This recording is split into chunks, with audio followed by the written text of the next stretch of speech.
Society for fast justice ने शनिवार 2 मार्च को बिल्डर के खिलाफ लोगों की शिकायतें उठाने के लिए एक बैठक का आयोजन किया है।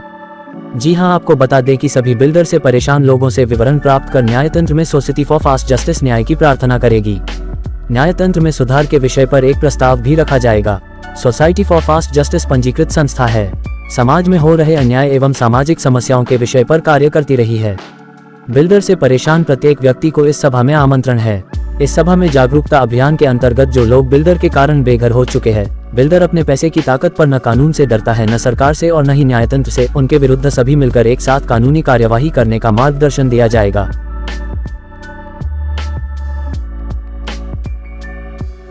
किसी को न्याय समय पर ना मिले, इसीलिए ऐसे न्यायतंत्र की व्यवस्था की गई और उसका परिणाम ये हो गया कि उसी न्याय व्यवस्था को हमने स्वीकार कर लिया और परिणाम ये है कि 70 साल के बाद न्यायतंत्र में 4,75,00,000 केस का फैसला हुआ नहीं है। अब आप मुझे बताइए, मैं इसे न्यायतंत्र कहना पसंद नहीं करता। न्याय तो उसे कहते हैं और ये न्याय का सिद्धांत हम लोगों ने नहीं बनाया। न्याय का सिद्धांत विश्व में है और उसके मुख्य 3 तत्व हैं। न्याय के मुख्य 3 तत्वों को ध्यान में रखिए। पहला जो है वो ये है कि समय पर न्याय मिलना चाहिए। यानी अगर समय पर न्याय नहीं दिया गया तो हमारा देश के जज भी कहते हैं delayed justice is denied justice, देरी से दिया गया न्याय अन्याय के बराबर है। दूसरा होता है न्याय में सभी को न्याय मिलना चाहिए, चाहे गरीब हो या अमीर हो। ये हमारे देश में नहीं हो रहा। गरीब 6 से लेकर 12 साल तक आज बिना हियरिंग के कोर्ट जेल में सड़ रहे हैं और पैसे वाले रात के 12 बजे भी उनकी सुनवाई हो जाती है। यानी हमारे देश में न्यायतंत्र नहीं है। इसका दूसरा उदाहरण हम आपको पेश करते हैं। और तीसरा होता है कि समान न्याय मिले, इक्वल जस्टिस। इक्वल जस्टिस में ये होता है कि एक गुनाह के लिए जो एक गरीब को सजा मिलती है, ऐसे गुनाह के लिए पैसे वालों को भी वही मिलना चाहिए। लेकिन हमारे देश में न्यायतंत्र ऐसा नहीं करता है। पॉलिटिशियन अगर चाहे तो जेल में है और उसको अपने बेटे की शादी में जाना हो तो उसको छुट्टी बेटे में शादी में जाने के लिए मिल जाती है, लेकिन एक गरीब होता है तो उसे नहीं मिलता है। यानी मुख्य 3 तत्व, समय पर न्याय जो हो नहीं रहा है, 4,75,00,000 पेंडिंग, ये इस बात का संकेत देता है कि हमारा देश का न्यायतंत्र न्याय नहीं अन्याय करता है। दूसरा कहते हैं समान न्याय। जानते हैं गरीब और अमीर को समय एक सरखा न्याय नहीं मिल, एक बराबर का न्याय नहीं मिलता है। और तीसरा इक्वल जस्टिस नहीं हो रहा है। अब तीनों सिद्धांतों के विरुद्ध में कार्य हो रहा है। इसीलिए सोसाइटी फॉर फास्ट जस्टिस ने तय किया है कि इस न्यायतंत्र में मूलभूत परिवर्तन किया जाए। तकलीफ क्या होती है कि हमारा देश का न्यायतंत्र ब्रिटिश का बना हुआ है। अब झोपड़पट्टी के लिए बने गए नींव पर महल की कल्पना नहीं की जा सकती। अब जो न्यायतंत्र ब्रिटिश सरकार का दमन की नीति के आधार पर बनाया गया है, उससे अगर हम न्याय की अपेक्षा करें तो ये संभव नहीं है। अगर आपको न्याय चाहिए तो इसमें मूलभूत परिवर्तन करना अत्यंत आवश्यक है। अभी हम यहाँ पर इसलिए आए कि हजारों लोगों को बेघर कर दिया गया। हमने पिछले 27 वर्षों से व्यक्तिगत रूप से मैं काम करता हूँ, संस्था के साथ पिछले 12 वर्षों से जुड़ा हूँ। मैंने अनुभव किया, करीब 27 वर्षों में हमने 700 लोगों को बिल्डर के साथ मिलकर फ्लैट दिलाए। बहुत सारे डाइवर्स के केस भी हाथ में लिए थे, बहुत सारे विल भी बनाए थे और सामाजिक कार्य में लोगों को मुफ्त में हमारे यहाँ कंसल्टेंसी फी लिए बगैर सभी को हम सोसाइटी फॉर जस्टिस तरफ से कानूनी सलाह देते आ रहे हैं और देते रहेंगे। पहले बड़ी संख्या में था, अब थोड़ा उम्र हो जाने से थोड़ा कम कर दिया है, किंतु आज भी करीब 7 से 8 लोगों को कोई भी अगर कानूनी सलाह चाहिए तो हमारी सोसाइटी फॉर जस्टिस से बोरीवली ऑफिस में हम देते हैं। अब आज के मुद्दे पर हम आते हैं। हमारी संस्था रजिस्टर्ड है, ATG अवेलेबल है। हमारी अगली मीटिंग जिसमें हम बहुत बड़े कड़े निर्णय लेने वाले हैं और हमारी चैलेंज सुप्रीम कोर्ट को और केंद्र सरकार को है। ओपन चैलेंज है, या तो अपने आप को सुधारो वरना हम आपकी बात सुनेंगे नहीं। और जो कुछ भी सोसाइटी फास्ट जस्टिस करेगी संविधान के अनुसार करेगी, कानून के अंदर रहकर करेगी। अगर मैं कहता हूं कि मैं कोई कठोर कदम उठाऊंगा या ऐसी बात कहूंगा कि एक सामान्य व्यक्ति को अच्छा नहीं लगेगा, वो भी जो होगा वो संवैधानिक होगा। वो अपनी मर्जी से कोई ऐसा कार्य नहीं करना चाहता कि हमारे कानून के विरुद्ध में कार्य चले। अभी मैं अपने व्यक्तिगत बात करूं, मैं तो समाज का काम 27 साल से कर रहा हूं। अभी तक मैंने 15 पब्लिक इंटरेस्ट लिटिगेशन फाइल की है बॉम्बे हाई कोर्ट में। लेकिन हाई कोर्ट में जब भी जाएंगे ना, तो याद रखिएगा, आप कभी भी जीतते या हारते नहीं हैं। अगर आपका एडवोकेट ईमानदार है तो ही आप जीतोगे, वरना आप किसी संजोग में जीत नहीं सकते हैं। ये हमारे देश की हालत है। क्यों कि मैं हमेशा एडवोकेट को न्याय तंत्र का दलाल कहता हूं, और ये दलालों की वजह से ही हमारे देश में न्याय देरी से हो रहा है। अभी आप समझिए कि मैंने 15 PIL की, जो आप इंटरनेट पे देख सकते हैं, राजेंद्र जे ठक्कर और PIL लिखेंगे तो आपको सारी मेरी PIL की जानकारी आपको गूगल सर्च में मिल जाएगी। हमने हीरानंदानी कंस्ट्रक्शन पे केस किया, जीत गए, सुप्रीम कोर्ट में भी वो हार गया। अब हीरानंदानी कंस्ट्रक्शन बहुत बड़ी कंपनी है, उसके पास बड़े बड़े एडवोकेट होते हैं, उसको भी करीब 4,500 करोड़ का नुकसान हुआ हमारी वजह से, लेकिन करना पड़ा। ऐसा ही केस हमने सेबी पर किया, security exchange board of India share market की सबसे बड़ी संस्था है, IRDA insurance regulatory authority of India, इन दोनों पे केस किया। आप नहीं मानेंगे, मुझे हियरिंग करनी नहीं पड़ी। मेरा लेटर जाने के बाद, पिटीशन जाने के बाद उन्होंने अपना ऑर्डर वापस ले लिया, लेकिन हमने केस चालू रखा कि भाई कोर्ट ऑर्डर दे कि तुम विड्रॉ करो। उन्होंने पहले ही विड्रॉ कर लिया। 156 बिल्डिंग के ऊपर केस किए थे, जिसके कारण कॉरिडोर का TDR बंद हो गया था। हमने लाल बाग में जो सभी मिले थी उनका भी केस किया था, जिसमें पब्लिक के लिए बहुत बड़ी जगह थी, लेकिन बाद में कानून बनाकर सिर्फ 17 एकड़ पब्लिक के लिए रखा, जबकि 100 से अधिक 171 एकड़ मेरे ख्याल से पब्लिक के लिए थी। किंतु कानून बनाकर, तो कहने का मतलब यह है कि सब चीज़ मुमकिन है, हम सबको मिलकर कार्य करना है, और इसमें आप सबका योगदान बहुत बड़ा रहेगा।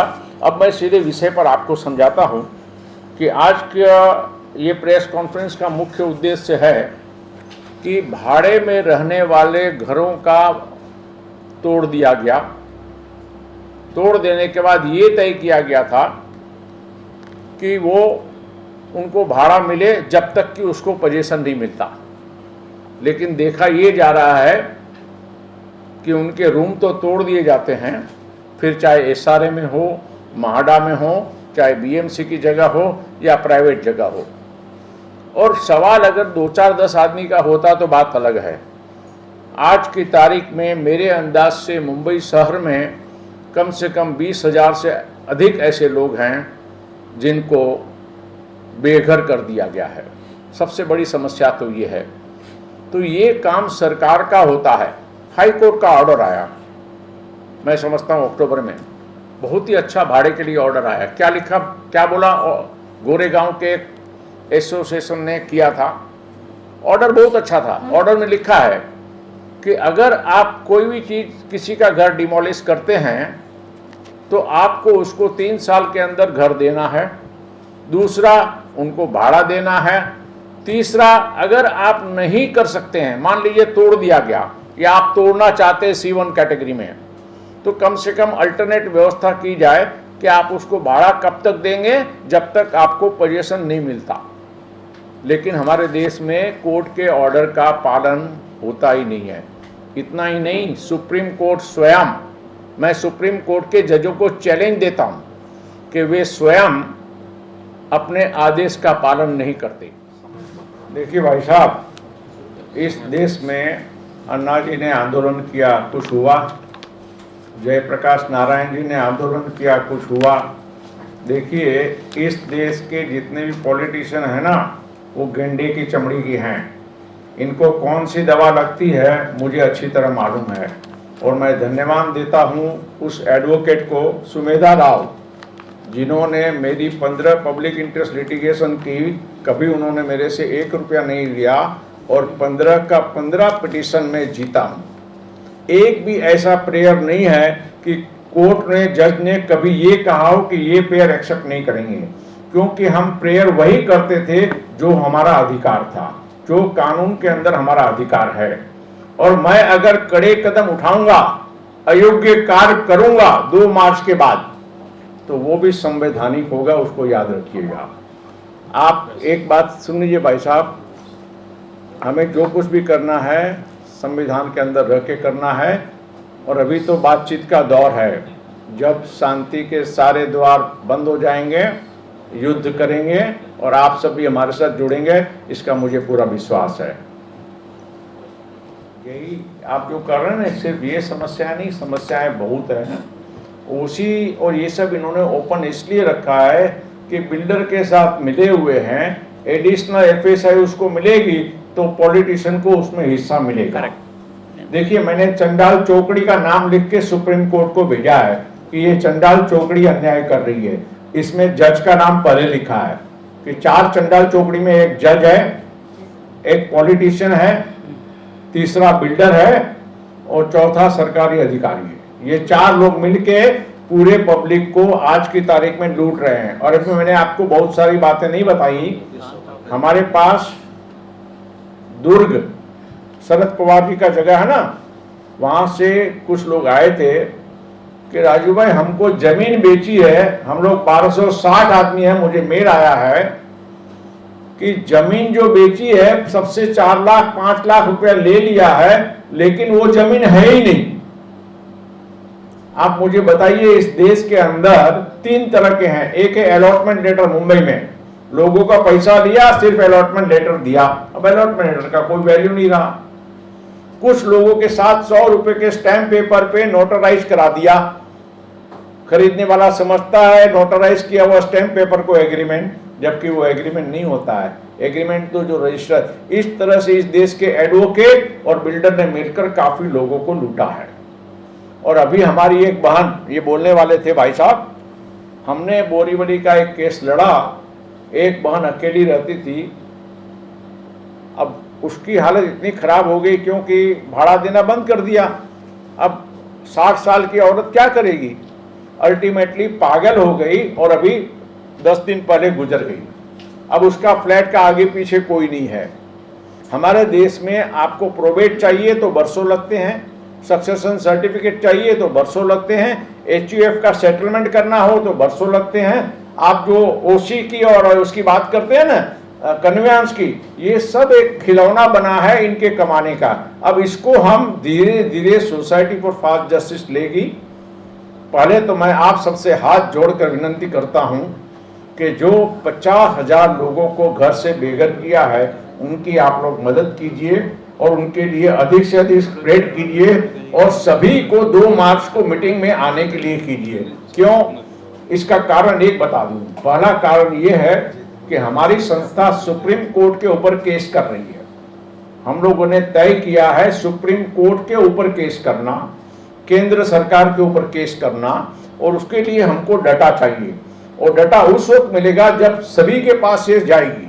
और डाटा कैसे देंगे वो लिंक भी मैं आपको दे दूंगा। आपको हमारी एक वेबसाइट है सोसाइटी फॉर फास्ट जस्टिस, आप वेबसाइट में जाइए, कॉन्टैक्ट में जाइए, कॉन्टैक्ट में राइट साइड में आपको मिलेगा, यानी हमारी वेबसाइट में कॉन्टैक्ट में जाइए, कॉन्टैक्ट में आपको राइट साइड में डिटेल मिलेगी। If you are a victim of the judiciary please fill up the form. जितना अधिक लोग फिलअप करेंगे उतनी हमारी ताकत बढ़ेगी। और हम लोगों ने तय किया है सुप्रीम कोर्ट के ऊपर केस करना, केंद्र सरकार पर केस करना, और साथ में एक सबसे बड़ा काम आप लोग कर सकते हैं कि ये जो लोन का जो अन्याय हो रहा है ना, उसको कम से कम तुरंत रुकवाइए। उसके लिए आप कहेंगे कि लोन का पैसा बिल्डर को भरना चाहिए, लोन लेने वाले को नहीं। ऐसा कानून बनाना सरकार का कर्तव्य है और जज का भी कर्तव्य है कि ऐसे लोगों को सजा दिलाए, ताकि उनको, और साथ में कम से कम जिसने लोन लिए उसको समय पर फ्लैट मिले। बेचारा अपनी जिंदगी का पैसा कमाकर कुछ नहीं कर पा रहा है। और मेरे पास 96 पीपल आए हैं, सभी यंग ब्लड, 30 साल से 45 के। तो मैं चाहता हूं आज आप पत्रकार सब कम से कम लोन के बारे में तो ज्यादा दबा के लिखिए, क्योंकि इसका कानून तुरंत बन सकता है। उनको करना क्या है कि जो बिल्डर एग्रीमेंट के मुताबिक पोजीशन नहीं देता है उसका ईएमआई बिल्डर भरेगा, बस ये काम आप लोग करवा दीजिए, कम से कम इन लोगों को राहत मिलेगी। बाकी रही लड़ाई की 2 मार्च को, हमने आपसे कहा है ना प्रधानमंत्री ने सोचा होगा, न जज ने सोचा होगा, न आपने सोचा होगा, न मेरे कमेटी मेंबर ने, लेकिन वो मैं एकदम जब मुझे लगेगा कि अब कोई मार्ग नहीं बांधता है तो मैं बोलूंगा, क्योंकि युद्ध सबके लिए नुकसानकारक होता है। मैं युद्ध करना नहीं चाहता। जब तक हमारी समस्या बातचीत से होगी मैं बातचीत करूंगा। धन्यवाद। Thank you very much.